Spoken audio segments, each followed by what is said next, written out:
예, 안녕하세요. 대한변호사협회 공인 산재 전문 박중영 변호사입니다. 오랫동안 산재 전문 변호사로 활동을 하면서 수많은 산재 사건을 다루었는데요. 그 중에서 재해 근로자분들이나 사업주분들에게 도움이 될 만한 사례들을 선별해서 박변의 산재 이야기라는 제목으로 동영상을 제작하고 있습니다. 오늘은 그 38번째 시간으로 부당해고로 인한 자살과 산재 유족급여 신청이라는 주제로 이야기를 해볼까 합니다. 이번 사건은 부당해고로 인한 스트레스로 자살을 해서 유족급여 신청을 하였으나 부지급 처분을 받은 사건에 대한 실제 상담 내용을 정리한 것입니다.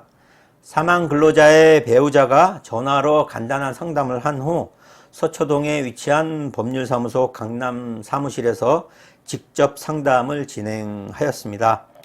사건 개요를 간략하게 말씀드리면 망인은 회사로부터 부당해고를 당하였고 부당해고에 대한 불복 절차를 진행하면서 스트레스를 받아왔습니다.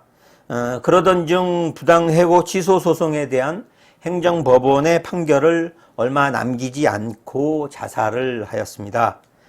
망인의 배우자가 유족급여 신청을 하였으나 부지급 처분을 받았고 근로복지공단의 부지급 처분에 대해서 심사 청구를 하였으나 기각되었고 재심사 청구도 기각되었습니다. 그러면 근로자가 자살한 경우에 산재로 인정되기 위한 요건은 무엇일까요?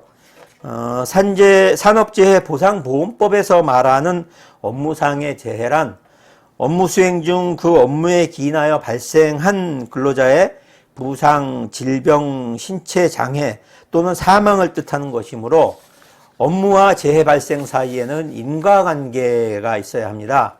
따라서 근로자가 자살 행위로 인하여 사망한 경우에 업무로 인하여 질병이 발생하거나 업무상 과로나 스트레스가 그 질병의 주된 발생 원인에 겹쳐서 질병이 유발 또는 악화되고 그러한 질병으로 인하여 정상적인 인식 능력이나 행위 선택 능력, 정신력, 억제력이 결여되거나 현저히 저하되어 합리적인 판단을 기대할 수 없을 정도의 상황에서 자살에 이르게 된 것이라고 추단할 수 있는 때에는 업무와 사망 사이에 상당 인과관계가 있다고 할 수 있을 것입니다. 자살을 하면서 유서를 남기는 경우에는 정상적인 인식 능력이나 행위 선택 능력, 정신력, 억제력이 결여되거나 현저히 저하되어 합리적인 판단을 기대할 수 없을 정도에 이르렀다고 보지 않습니다. 따라서 유서가 발견되는 경우에는 자살에 의한 산재를 인정받기 매우 어렵습니다. 이에 반하여 사망할 무렵 신경정신과 등에서 업무상 스트레스 등과 관련한 상담이나 진료를 받은 기록이 있는 경우에는 상대적으로 산재 인정 가능성이 높아집니다. 그러면 부당해고 기간 중에 자살한 경우에도 산재가 인정될 수 있을까요? 산업재해보상보험법은 근로자가 업무상 재해를 당한 경우에 적용됩니다. 따라서 해고나 퇴직 이후에 발생한 사고의 경우에는 업무상 인과관계를 인정할 수 없습니다.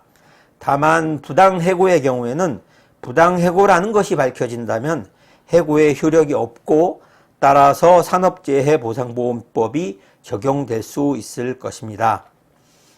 이 사건과 같이 심사청구나 재심사청구도 모두 기각된 경우 행정소송을 제기하려면 어떻게 해야 할까요?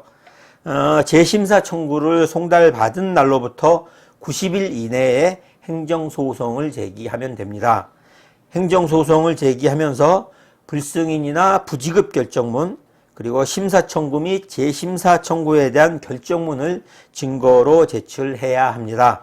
그 밖에 필요한 서류들은 소송 과정에서 준비를 해도 됩니다.